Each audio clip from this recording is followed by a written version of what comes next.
I'd like to start off on a sad note. The passing of one of the Illini greats this morning, very early. Ted Beach, in my opinion, did something very unique.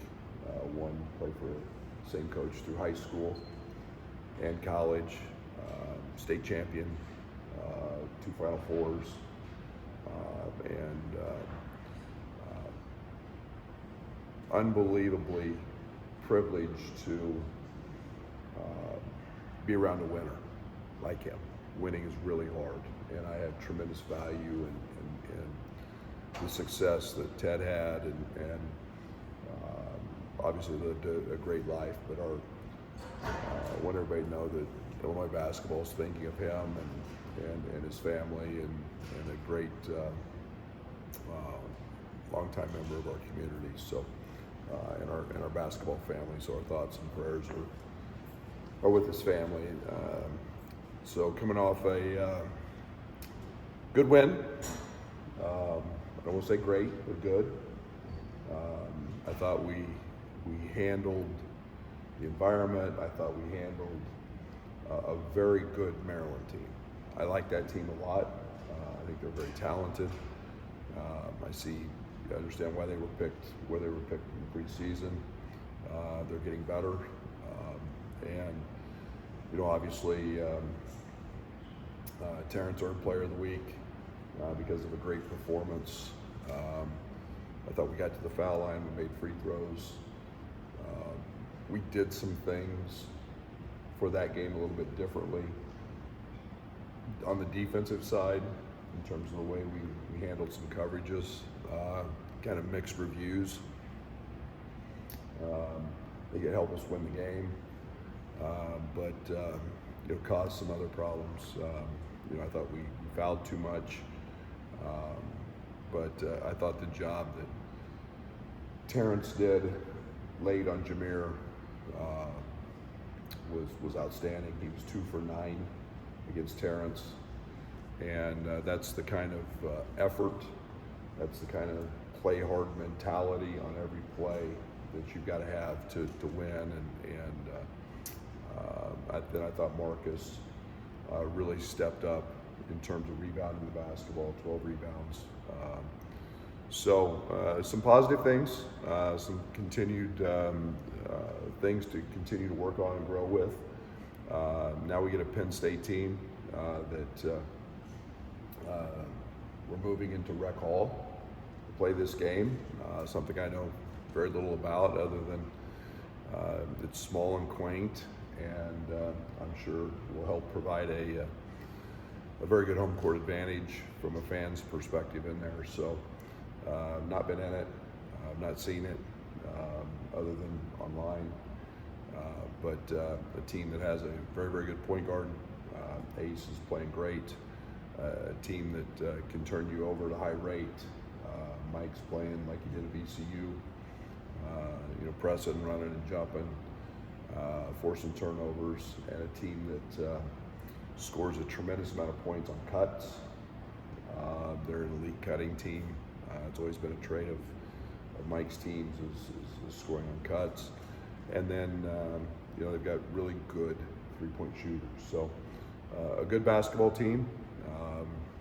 No lead is safe. You've got to play 40 minutes, and we've got to be very, very solid going in there. You mentioned the mixed reviews defensively. Is there stuff in there that you like that could carry forward? Maybe. Or is that maybe? Okay. What did you like about what you guys were able to switch up? I like Terrence on the ball. I like when we don't give up threes. I like when we bulldog over with tremendous toughness. I thought Justin had some really good moments as well on him. I thought his shots were, Jameer, I thought his shots were hard.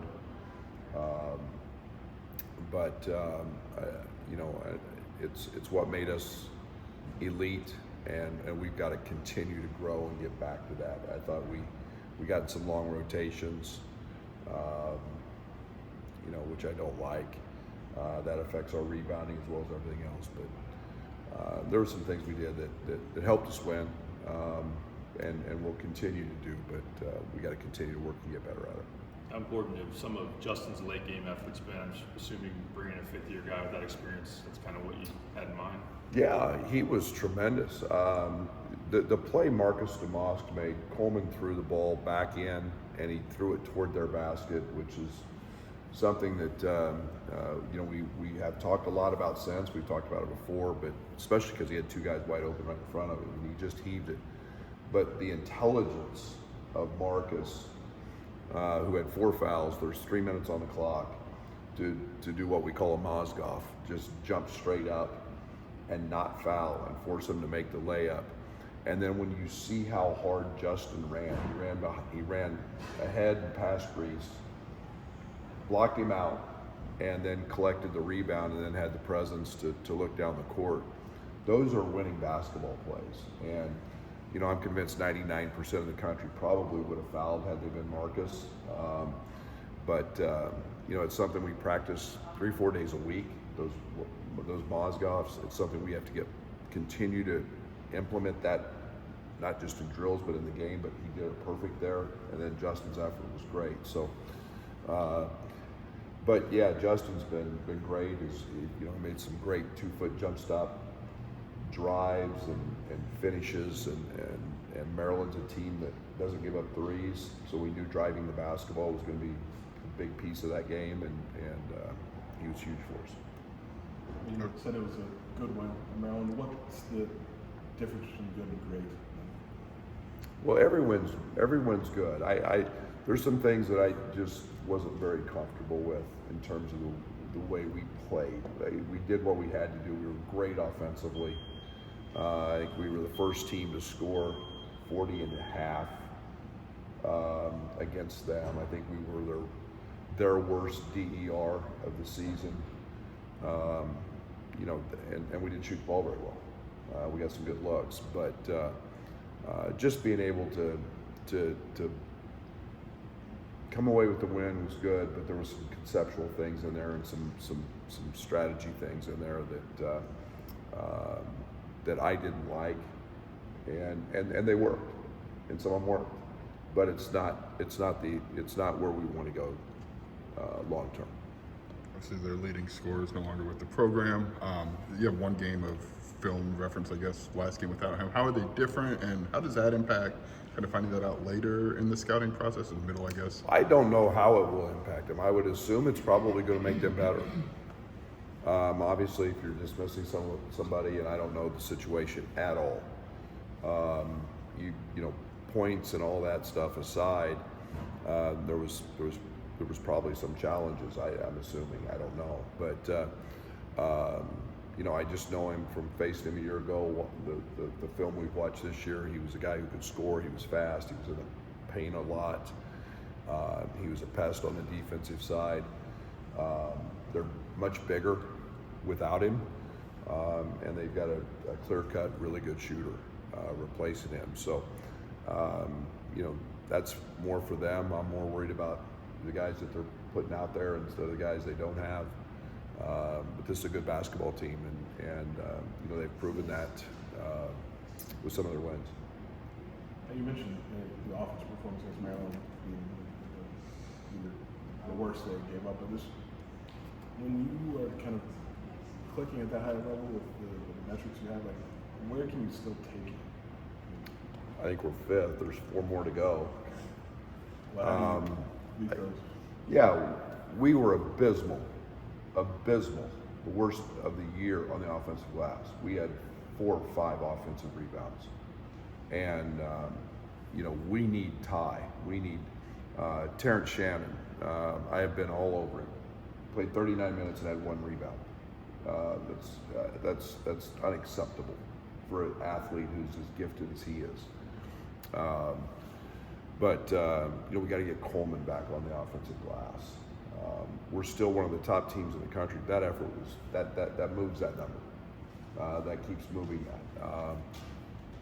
We had some really good looks. We've got to get Luke going again. We've got to get Quincy back on the offensive glass. Those are things that can make this team elite and keep elevating that number in that ranking. But it's nice to have that. Nice to have options, and they come from different guys. But we've still got some things we got to do there. That is obviously so much to go in the Big Ten race, but things tightened up a little bit over the weekend up top. Do you guys, at what point in the season, I guess, if at all, do you guys talk about that and the opportunity that's there? Well, I think everybody's aware. I mean, obviously it's Purdue's having a magical season, and obviously a tough situation with Chris at Ohio State, and they were amped and played well. I've always been of the concept, and you guys get tired of my mundane statements, I'm sure, but it's we'll total them up at the end of the year, and we'll see where we're at. And every game is hard, and you want to be healthy, you want to be tough, you want to be connected as you move into postseason play, and those are the things that we're striving to do every day. And you don't get too excited or too down. You just got to try to stay pretty stoic through the whole process of a 20-game league schedule, which can be challenging. So maybe you've got that down. Is it tougher for the players? I don't know. I mean, I think we talk about just the everyday guy thing a lot. I think we talk about just getting better every day. We talk, we acknowledge our weaknesses and what we didn't do well before and after every game, and I think it's an opportunity to go out every day and try to get better. And there's nobody in this league laying down, that's for sure. And so, I'm sure they're aware. We don't probably have to talk about it too much. And as much as these kids are on social media today, I'm sure they're pretty aware. You spend any extra time shooting in a place that's not a full-time basketball arena anymore, or is that? We will go in tonight. We'll do what we always do. As soon as we get off the plane, we go straight to the arena, and we do just a 20-minute, 30-minute little session where guys, it's very it's casual, but it's more get used to the balls, get used to the lighting, get moving again because you're been sitting on a plane and whatever, and then we'll have our shoot around tomorrow, but we'll treat it no different, and we'll figure out what what it looks like when we get there. Terrence earns Player of the Week.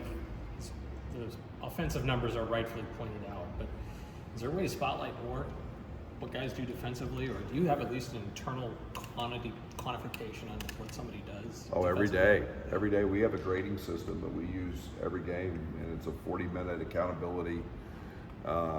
Points allowed, points given up on mistakes, and it's. I always go back to the Trent Frazier, Andres Felice. They always wanted to be zeros, which meant the perfect game. No blown scattering reports, no coverages, and how competitive that was. And Terrence strives towards that. He's very competitive that way.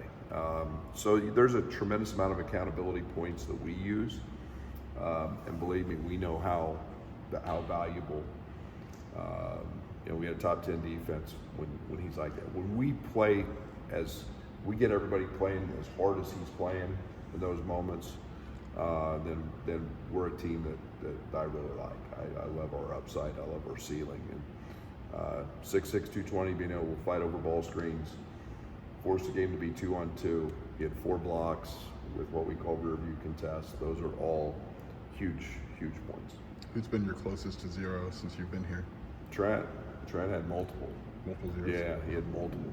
Trent, we had, I think our Michigan game a couple of years ago, we had 2 scouting report mistakes, which has been the best.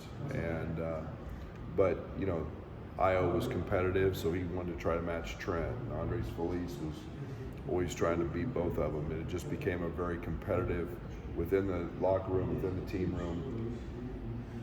The accountability piece was huge, and you know, that's what we're always striving for. Is that it's what I push them every day. It's what we talk about post game.